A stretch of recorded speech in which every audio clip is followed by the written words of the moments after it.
رمضان رحمت کا سامان، رمضان بخشش کا اعلان، مدنی مذاکرہ علم و عمل کا جہان۔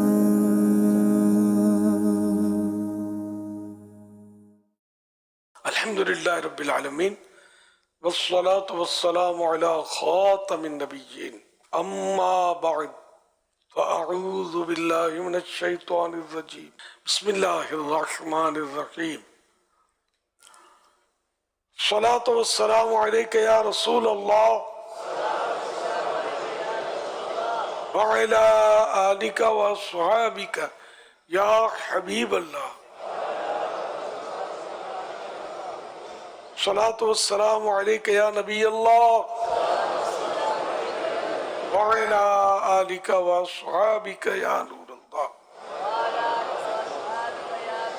قویت سنت الاعتکاف، جب کبھی داخل مسجد ہونے کی سعادت پائیں اعتکاف کی نیت ضرور فرمائیں۔ نیت دل کے ارادے کو کہتے ہیں، دل میں نیت کر لیجئے میں نے سنت اعتکاف کی نیت کیا، معتکف ہو گئے۔ جب تک مسجد میں رہیں گے اعتکاف کا ثواب ملے گا، جب مسجد سے باہر نکلیں گے تو یہ نفل اعتکاف ختم ہو جائے گا۔ یاد رکھیے، مسجد میں کھانا پینا، سونا، سحری، افطار، آب زمزم شریف پینا، دم کیا پانی پینا وغیرہ اسی صورت میں جائز ہوتے ہیں جبکہ اعتکاف کی نیت کی ہو۔ نہیں کی تھی، افطار کا ٹائم آ گیا، اب افطار نہیں کر سکتے مسجد میں، ہاں نیت کر لیجئے، اب افطار بھی کر لیجئے۔ تاہم مناسب طریقہ یہ ہے کہ نیت کرنے کے بعد اللہ کی رضا کے لیے نیت کریں اور اس کے بعد کچھ ذکر و درود کر لیں، چاہیں تو 12 بار درود شریف پڑھ لیں، اب بے شک افطار وغیرہ کر لیں۔ صلو علی الحبیب صلی اللہ علی محمد۔ مکتبۃ المدینہ کے رسالے ضیاء درود السلام پیج نمبر 8 سے فرمان آخری نبی صلی اللہ علیہ وآلہ وسلم نمبر 25۔ جسے یہ پسند ہو کہ اللہ پاک کی بارگاہ میں پیش ہوتے وقت اللہ پاک اس سے راضی ہو، اسے چاہیے کہ مجھ پر کثرت سے درود شریف پڑھے۔ صلو علی الحبیب صلی اللہ علی محمد۔ میرا نام محمد احمد حسین، میں کراچی سے بات کر رہا ہوں۔ میرے پیارے پیارے پاپا جان، میرا آپ سے یہ سوال ہے کہ میں نابالغ ہوں، میں نہ کسی کو پانی بھر کے دے سکتا ہوں، نہ تحفہ دے سکتا ہوں، نہ کوئی اپنی ذاتی چیز دے سکتا ہوں۔ میرے گھر والے مجھے منع کر دیتے ہیں اور میرا سب کی خدمت کرنے کا دل کرتا ہے۔ اس کے بارے میں کوئی حل بتائے کہ میں اپنی ذاتی چیز کسی اور کو دے سکوں۔ جواب ارشاد فرما دیجیے، جزاک اللہ خیر، اب مجھے میں دعا سے نواز دیجیے۔ اپنی ذاتی چیز تو شریعت نے اجازت نہیں دی تو میں کیسے اجازت دے دوں؟ نابالغ بچہ جو اپنی ذاتی چیز کسی کو گفٹ نہیں کر سکتا، خیرات نہیں دے سکتا۔ آپ کا جذبہ اچھا ہے تو ہاتھ سے بھی تو ماں باپ کی خدمت کریں۔ ماں باپ کو دینے میں تو پھر بھی رعایت ہے، پانی وغیرہ تو بھر کے پلا سکتے ہیں ماں باپ کو، باہر سے بھر کے بھی ضرورتاً لا سکتے ہیں، ماں باپ کا کام کر سکتے ہیں، ماں باپ کی خدمت کر سکتے ہیں۔ اور ایک پیریڈ ایسا بھی آتا ہے ضرورت پڑتی ہے تو اپنی ذاتی رقم بھی ماں باپ پر نابالغ خرچ کر سکتا ہے، لیکن ہر صورت میں نہیں کر سکتا۔ صلو علی الحبیب صلی اللہ علی محمد۔ میں یہ سوال پوچھنا چاہتا ہوں کہ جب افطاری کا ٹائم ہو جائے تو افطاری کر لینی چاہیے یا قریبی مسجد کے امام کا انتظار کرنا چاہیے اعلان کا؟ جب یقینی طور پر معلوم ہو جائے کہ سورج غروب ہو چکا تب اذان کے انتظار کی کیا ضرورت ہے؟ افطار کر لیں۔ تو باہر ملکوں میں جہاں مسلمانوں کی اقلیت ہے، کم ہے، وہاں تو اذان کی آواز کہاں آتی ہے؟ پورے پورے شہر میں ایک بھی مسجد نہیں ہوتی، تو وہاں کیا کریں گے؟ تو اذان سے افطار کا یا سحری کا تعلق ہی نہیں ہے۔ سحری میں بھی لوگ اذان ہوگا انتظار کرتے رہتے ہیں، تو جہاں اذان ہوگی آواز ہی نہیں آتی وہاں کیا کریں گے؟ بلکہ اب تو کراچی میں سے پلازے بن گئے کہ اذان کی آواز نہیں آتی۔ اصل نمازوں کے لیے اذان دی جاتی ہے اور روزوں کے لیے وقت ہے سحری اور افطاری کا، اور اب تو پورے پورے نقشے بنے ہوئے، ویب سائٹ پر دعوت اسلامی کی آپ ڈاؤن لوڈ کر لیں، نمازوں کے اوقات ہیں، اس میں سحری اور افطاری کے اوقات ہیں، اور دنیا بھر کے 27 لاکھ سے بھی زیادہ مقامات کے اس پہ مطلب ٹائم ٹیبل ٹائمنگز موجود ہے. صلو علی الحبیب صلی اللہ علی محمد. میرا نام محمد علی حسن الطوری ہے. میں لاہور سے بات کر رہا ہوں. پیارے پیارے میرے اہل سنت، میرا آپ کی بارگاہ میں یہ سوال ہے کہ آپ نے کتنے انبیاء کرام کے مزارات پر حاضری دی ہے؟ نبیوں کے سردار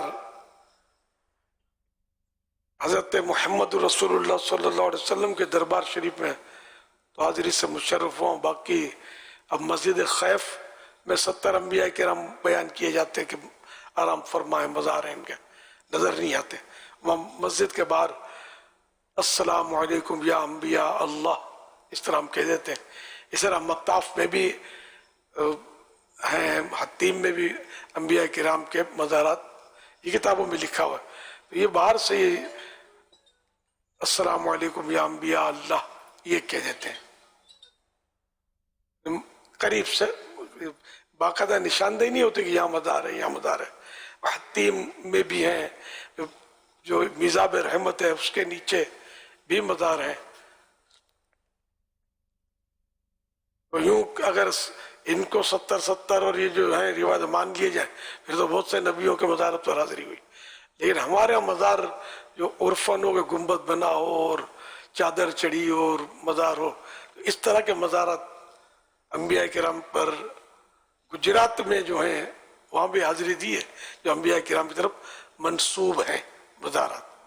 نبیوں کا معاملہ بڑا دیکھیں، اس معاملے میں تھوڑا احتیاط کرنی ہوتی ہے. عوام کہہ دیں کہ نبی کا مزار ہے تو ایک دم سے مان لینا نہیں ہوتا جب تک کوئی سی پروپر تحقیق نہ ہو. سنو غیر نبی کو ہم مزار نبی قرار دے دیں. صحابہ کرام کے معاملے میں بھی سنی سنائی باتوں میں آ کر کسی مزار کو صحابی کا مزار نہ کہا جائے. اولیاء کرام کی بات دوسری ہے. اس میں بعض لوگ یہ کہتے ہیں کہ فلاں مزار فلاں نبی کے نام سے منسوب ہے. اب منسوب یہ جملہ احتیاط ہے. جیسے تبرکات میں منسوب کہا جاتا ہے، فلاں کا تبرک ہے، نبی کا تبرک، نبی صلی اللہ علیہ وسلم کا تبرک ہے یا مصلی ہے تو منسوب ہے. ان طرف نسبت دی جاتی ہے کہ یہ ان کا ہے. اب حقیقت حال 100% پرفیکٹ تو اللہ ہی جانتا ہے نا کہ حقیقت کیا ہے. لیکن ہم جب یہ کہ بولتے ہیں کہ بھئی یہ ہے مطلب تو ہم کو مان لینے میں حرج نہیں ہوتی. ظاہر اس کا کوئی اسکیننگ مشین تو ہے نہیں کہ اس کے ہم اسکیننگ کریں، تو مان لینا چاہیے. تبرکات ہیں یا مزارات ہیں انبیاء کرام کے لیے بھی کوئی علماء فرمائے نا بھی انبیاء کرام کے مزارات ہیں، مان لینا چاہیے. جیسے کہ جو گجرات میں انبیاء کرام کے مزارات منسوب بتائے جاتے ہیں تو اس کی تو نشاندہی حضرت مفتی احمد یار خان صاحب نے میرآت شریف میں کی ہے. تو یوں مطلب ماننے میں حرج نہیں ہے کہ جب ایک مفتی اور عالم اور ایک بہت بڑے عالم نے جن کا شمارہ کابرین سے ہوتا ہے تو وہ فرما رہے ہیں تو بالکل ٹھیک ہے. یہ مزار شریف نبی کا ہی ہوگا. صلو علی الحبیب صلی اللہ علی محمد.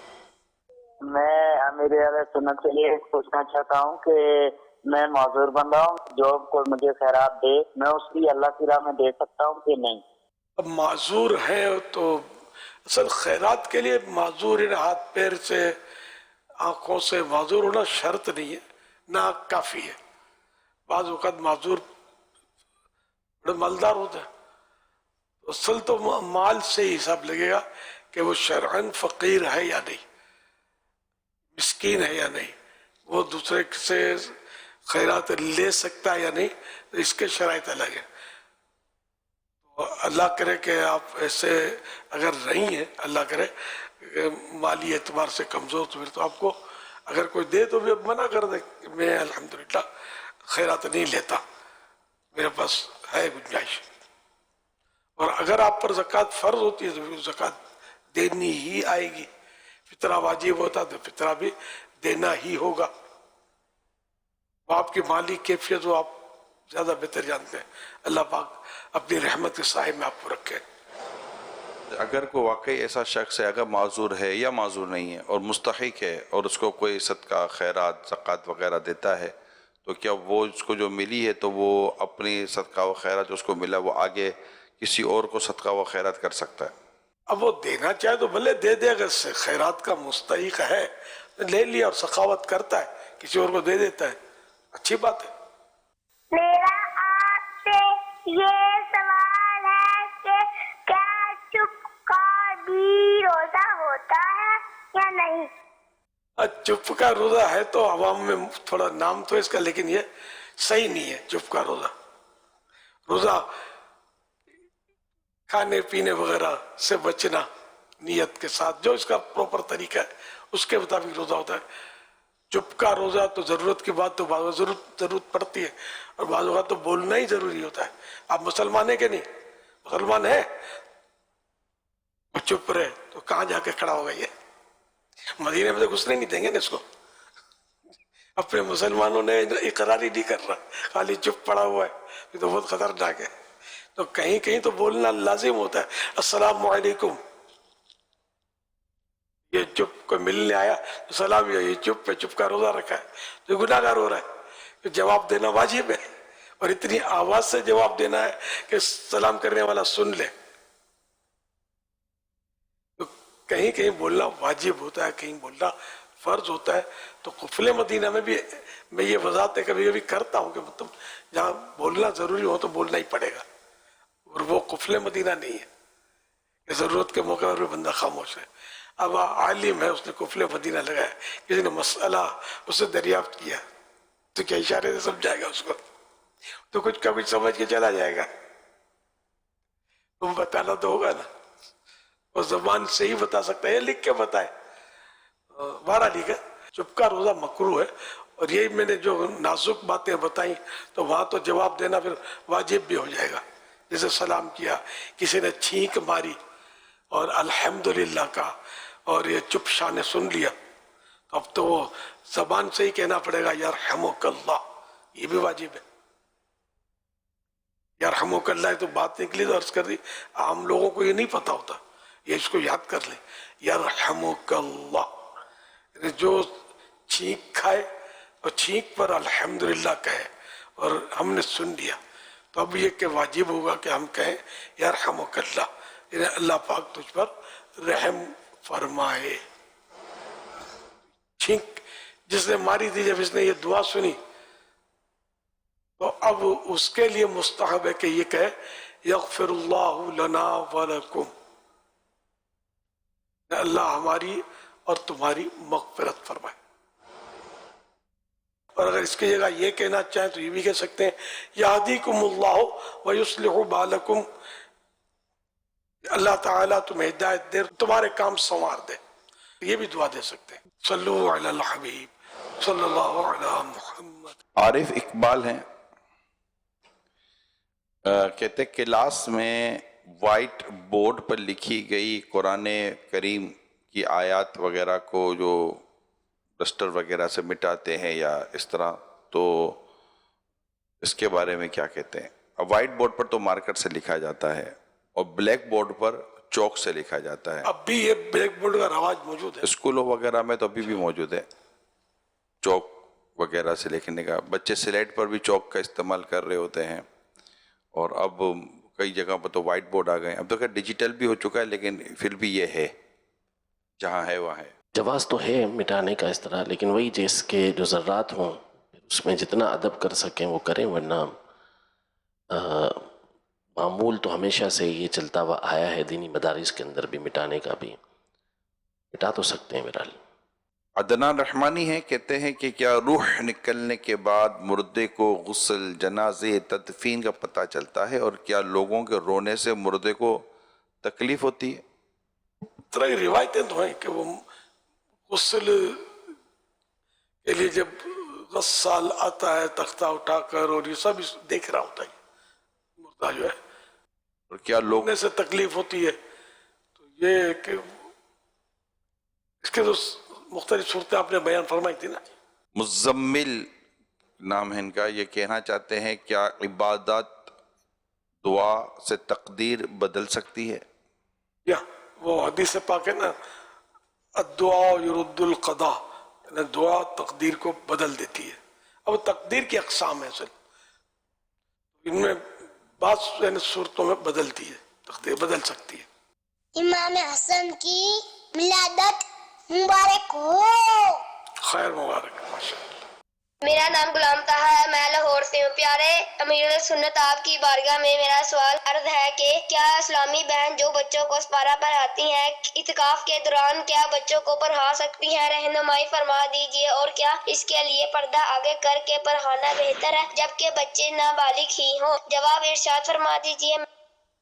نہیں، پڑھا تو سکتی ہے بچوں کو، اور اگر بچے پردے کے قابل نہیں ہیں، چھوٹے چھوٹے ہیں، نابالغ بچے ہیں، تو ان کے لیے پردے کی حاجت بھی نہیں ہے۔ اور جہاں اعتکاف کریں گی تو وہاں پردہ ڈالنا ضروری نہیں ہوتا۔ یہ فیضان مدینہ میں ہزاروں بیٹھے ہوئے، ظاہر ہم پردے کہاں سے ان کو پردے دیں گے؟ البتہ یہ کہ پردہ بھی ثابت ہے سرکار صلی اللہ علیہ وسلم سے، سنت بھی کہہ سکتے ہیں اس کو، لیکن یہ کہ جہاں مطلب اکیلا آدمی ہو، دو آدمی ہو، تو وہاں بھلے پردہ ڈال لیں مسجد میں، لیکن یہ کہ اجتماعی اعتکاف جہاں ہوتے ہیں وہ پردے کا ظاہر موقع نہیں ہوتا۔ یا پردے ڈالیں تو کیسے، مطلب مشکل ترین معاملہ ہے۔ مسجد نبی شریف میں بھی ہزاروں ہزار اعتکاف کرتے ہیں، تو وہاں بھی کہاں پردہ ڈالیں گے؟ مسجد الحرام میں بھی، داتا دربار میں بھی کافی تعداد میں لوگ اعتکاف کرتے ہیں، پتہ نہیں وہاں بھی پردوں کا انتظام ہوتا ہے، نہیں دیکھا نہیں کبھی، تعداد کافی ہوتی ہے۔ صلو علی الحبیب صلی اللہ علی محمد۔ پچھلے دنوں سے نزلہ زکام ہے، اور میں جب نماز پڑھتا ہوں تو میرے ناک سے پانی نکلتا ہے، تو میں نماز کے دوران ہی رومال نکال کر اپنا ناک صاف کرتا ہوں۔ تو کیا اس وجہ سے مجھے کیا نماز دوبارہ پڑھنی پڑے گی، یا اس پہ میری رہنمائی فرما دیجیے؟ جزاک اللہ خیرہ۔ نزلے کے پانی کا، تو نزلے کے پانی سے وضو نہیں ٹوٹتا، مال نکال کے صاف کرتے ہیں تو دیکھنے والا سمجھے گا کہ یہ نماز میں نہیں ہے۔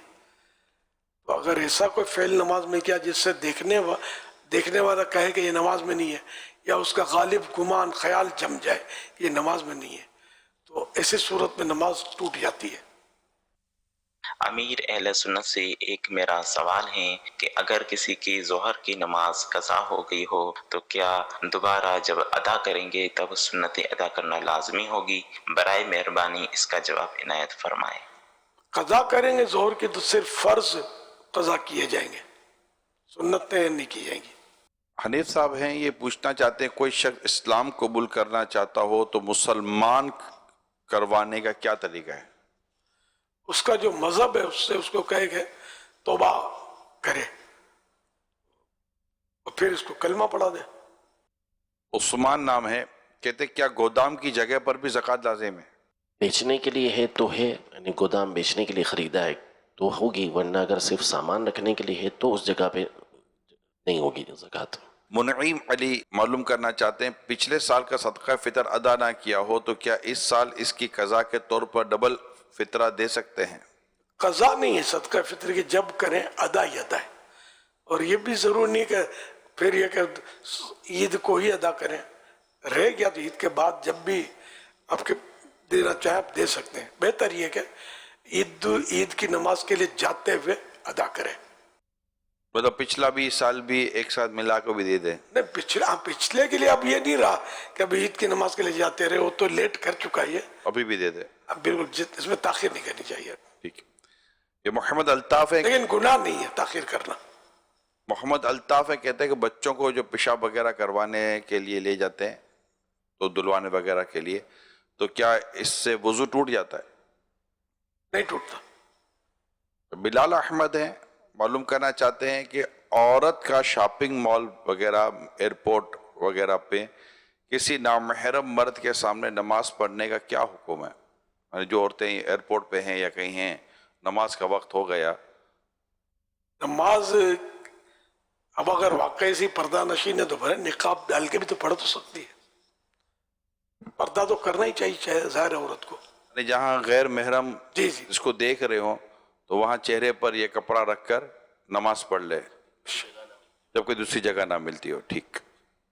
صلو علی الحبیب صلی اللہ علی محمد۔ میرا سوال یہ ہے کہ لیور ٹرانسپلانٹ پیشنٹ دوائیاں لیتے ہیں، میڈیسن لیتے ہیں، ٹائم پہ ڈاکٹر اسے کہتے ہیں، تو کیا اس پہ روزہ کیسے ہو سکتا ہے؟ وہ فدیہ دے سکتا ہے یا اسی ٹائم پہ میڈیسن صرف لے سکتا ہے یا کوئی اور اسے حل ہو؟ لیور ٹرانسپلانٹ جن کا ہوتا ہے تو ان کی میڈیسنز کے ایشوز کا یہ سوال کیا ہے کہ پھر ایسے موقع پہ ان کو میڈیسن جو لینی ہوتی ہے، ڈاکٹر ان کو جو میڈیسن ٹائمنگ ایڈوائز کرتے ہوں گے تو کیا اس کے مطابق یہ فدیہ دے گا، کیا دے گا؟ یعنی کیا مستقل اب دوا لینی پڑے گی اس کو؟ اصل میں یہی میں سوچ رہا تھا کہ اب ڈاکٹر سے بات نہیں ہو سکتی کہ ٹائمنگ کا سیٹ کر لیا جائے افطار کے بعد اور سحری سے پہلے، کیا یہ پاسبلٹی ہے؟ یہ پتہ نہیں ہے، یہ مجھے بھی تو مجھے سوال میں ایسا لگا کہ کہیں سوال نکلتا تھا. اب پتہ ہو یا نہ ہو، بہرحال یہ کہ مریض کے لیے فدیہ نہیں ہے، فدیہ صرف شیخ فانی کے لیے. شیخ فانی اس بوڑھے کو کہتے ہیں کہ بڑھاپے کی وجہ سے اب اس کو اتنی کمزوری ہو گئی کہ یہ نہ اب روزہ رکھتا ہے نہ آئندہ روزہ رکھنے کی اس کو طاقت آنے کی امید ہے، تو ایسی صورت میں یہ اس پر فدیہ واجب ہے. اس کے باوجود اگر طاقت آ گئی تو روزے قضا کرنے ہوں گے، اور یہ فدیہ جو یہ اس کا یہ نفل صدقہ ہو گیا.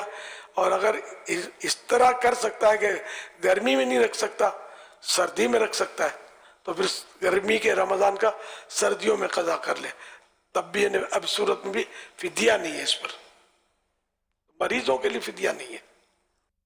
اگر کوئی ایسا مریض ہے جیسا یہ کہہ رہے ہیں اور اس کو ڈاکٹر نے انہی ٹائمنگ میں ہی یا اسی ٹائمنگ میں ان کو دوا لینی ضروری ہے جو روزے کے ٹائمنگ ہوتے ہیں، اور اس صورت میں اگر وہ روزہ نہیں رکھ پاتا تو پھر اس کے لیے کیا حکم ہے؟ اب خوف خدا والا ڈاکٹر ہے، کوئی تجربہ کار ماہر ڈاکٹر، اور وہ یہ کہتا ہے تو اس کی مانی جائیے. یا خود مریض کو تجربہ ہے کہ میں دوا نہیں کھاؤں گا تو میرے کو یہ تکلیفیں ہو جاتی ہیں، مرض بڑھ جاتا ہے، یا مریض دیر سے اچھا ہوگا وغیرہ، ایسی کوئی مجبوریاں ہیں، تو اس صورت میں روزہ قضا کر سکتا ہے، معاف نہیں ہوگا، روزہ بعد میں رکھنا ہوگا.